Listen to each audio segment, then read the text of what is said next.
the garden. Welcome to the At Homestead. My name's Erin, and I just wanted to bring you out here to kind of tell you a little bit more about myself and about how we were inspired to become a little bit more self-sufficient, and also to give you a tour of the garden because that's really what you're here for. We started doing this before COVID hit.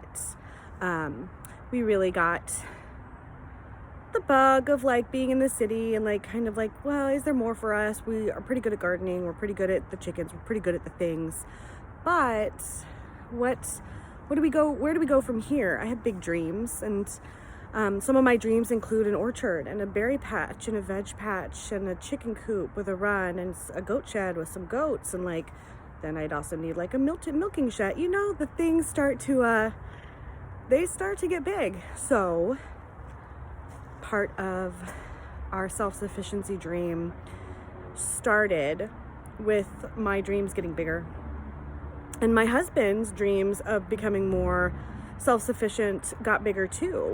And so he had dreams of our home and I had dreams of our land, and we live on 9,100 square feet, and that includes the house, of property.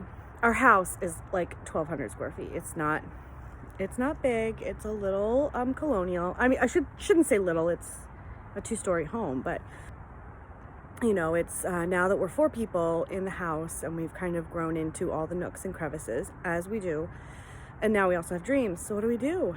So we decided to expand our garden. So let me show you where our garden started. The first box my husband made me, and then I will show you our expansion. So this is the first little bed that we had, and we still have, obviously. Each of these beds are 2 foot, 2 foot across. So this is 6 feet across, and it's a beautiful U shape because you can go in there and take care and tend plants on this side and take care and tend plants on that side. And my husband built this. It was one of the first things he built for us outside, other than like our firewood rack, which is on the other side of the property. But he did a pretty good job. I love the height. I love the strength of the boards. These boards are wonderfully thick, and it's really very well made, very well done, and I've really liked it. I also took a lot of time putting my mix together to make sure that was right too. Because I don't know about you guys, but like the mix of the soil is pretty important, and doing raised beds, you have complete control over that mix. And my grandfather did a lot of in-ground gardening, and he had his soil mixture, and he's like, you need to dig down and you need to put these layers in and make sure you've got the sphagnum moss and the peat and all the things, which is wonderful. So he lived in a different state and did a different type of gardening, but I learned from him that I needed to focus on my soil, and I've been able to do that in my raised bed gardens. And so this is the garden currently growing in here. By the way, you'll see we mulch with straw.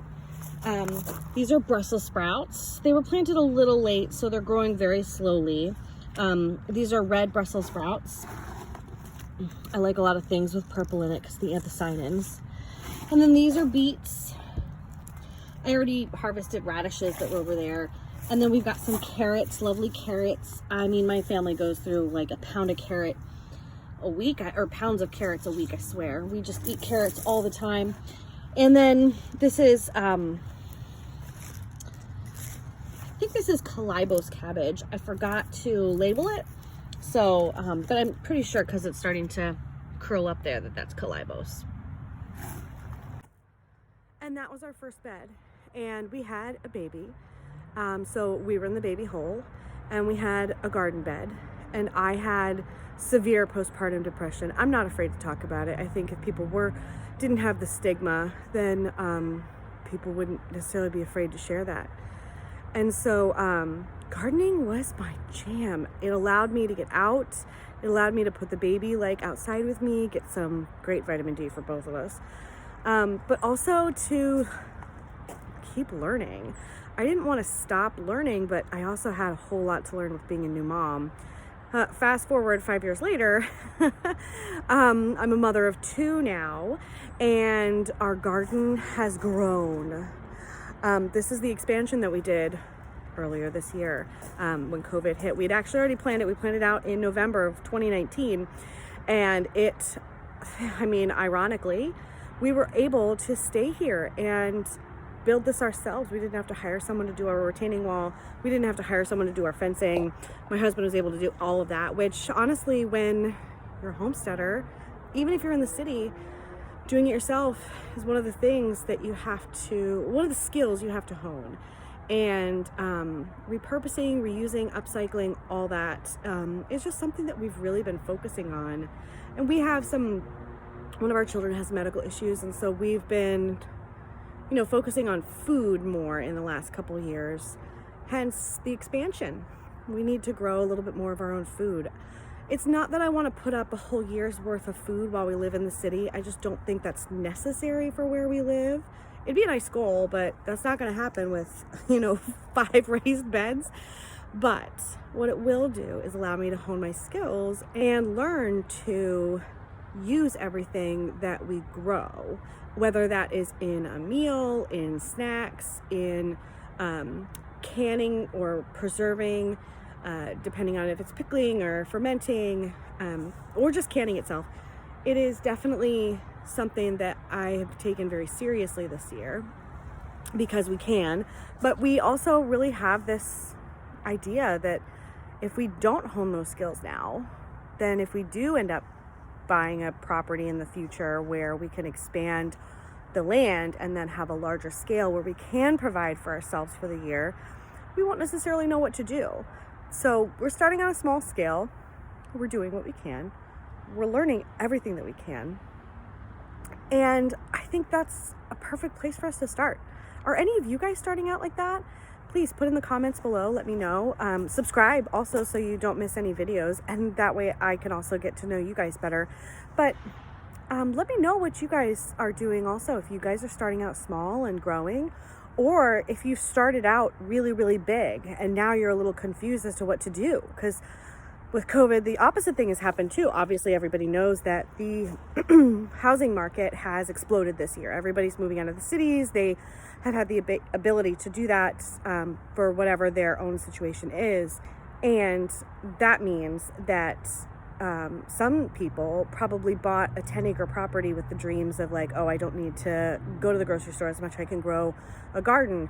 Or at the beginning of this, everyone was like, I'm going to put some seeds in the ground and see what happens. Whatever it is, if you purchased a large plot of land and now you don't know what to do, I'm happy to help you with that. Start small, like I did. You don't need to put a 45-foot garden bed in right away. Build up to it. Just build 1 or 2 4-foot-long beds and grow something there. If you don't start, you won't grow anything. So the other thing I wanted to talk to you about also is the fact that this place looked very different a year ago. Everything where the garden is now, which I will turn the camera around in just a second to show you, but everything that you see behind me here was all full of Rose of Sharon. We had a giant cherry tree that was dead that we shared, our property and the property next to us ended up sharing that tree. And we wanted to have that removed, the stump grind out. But this whole space was full of schmutz. Poison ivy, like I said, Rose of Sharon, random bushes. We had a decaying stump that left a huge 3-foot drop in the soil. And then the grading from the house, which is right here, to our property line, which is where we wanted to take our garden to, probably dropped by about 4 feet. And so we had a lot of things to think about. One, how are we going to fix the gradings? Partly so that we wouldn't flood out our neighbors because they also have a garden. And we didn't want them to end up having to deal with water issues just because we didn't do something correctly. But then also, how were we going to pull everything out and do it ourselves and not deal with that? We're really allergic to poison ivy. So I hazmat it up. I'll see if I can find a picture, and if I can, I'll try to insert. And be gentle with the editing. I'm learning. We're all learning. But I suited up and pulled out all the poison ivy, because when we first purchased our property, we had a canopy of poison ivy, and I was out gardening one day and I didn't really realize it. One drop on my arm and it exploded. So I don't mess anymore. I do not play around with poison ivy. I make sure that if I am going to take care of it, it's gone. It's not coming back in that spot. I don't use chemicals, mind you, but I will pull it out with my bare hands and continue to find it if I need to, like follow a vine. It's the only way to get out vines, and poison ivy is a vine. So we had to pull out all of this schmutz of Rose of Sharon and have a tree cut down and stump ground out and do all these things before we could even start to redo this area and bring the grading up. And we really wanted to make sure that we were using good materials. Let me show you kind of like a side view of the wall if I can, because that's always the best thing to do. And I think you'll be able to see how drastically different it used to look. Okay, so now I'm down here. And now you can see we ended up having to build a 3-foot wall. We dug out, of course, and put the stone dirt and tamped it down and then built up the wall. And as you can see, like, we have brought it all the way over here and curved it around. We've got great drainage. We've got obviously the soil behind, or I'm sorry, the rocks behind the gravel to allow for additional drainage. But these particular rocks obviously pull the water out of them as well, allow the drainage to go down. So we really wanted to make sure we were doing this correctly. And if you're interested in knowing how we built this wall in a more in-depth process, my husband can definitely put that together for you guys. Let me just tell you, each of these blocks weighs about 60 pounds. So when COVID hit and the gyms closed, thankfully all we were doing were just moving blocks. There's a lot of blocks. I can't remember how many. I can ask Patrick, but that was our gym. And we got to know our neighbors very well. We've lived here 7 years, but there's a couple new ones we don't know. And it was just a really great experience. And now we have finished it off with this, I think, this great fence that my husband did. So let me show you the garden. So that's where I just came from the wall. And then this is our garden from this side. We've got our 4-foot by 10-foot beds. These first 3 are 10 feet. This one is 8 feet because the wall had to curve around the stump that was there. That's now our children's play area. So this is only 8 feet long. And they're each reinforced with rebar in the middle, just to keep them from bowing. We couldn't find 10 foot because we were during there was a lumber shortage. So we did get to 8 feet and cut them and then join them together with a nice joint. So we put rebar in there to just reinforce them to make sure that that joint stayed nice and in place. But this is our garden, our beautiful fence that my husband built me. I'm so impressed that he's able to take things from my brain and make them a visual reality for me. And this back part here is the same door. We actually used a wire. We didn't use panels or anything, and it's not chicken wire. It's a particular gauge that my husband picked out. I can't remember the exact dimensions. I'll try to put it down below for you guys. And then this is just our nice little corner. This is where our compost bin's gonna go. It's on the other side of the house. So that's the garden. That is the space that is our joy and has been our focus this year on expansion. And it's really been a pleasure to take you around.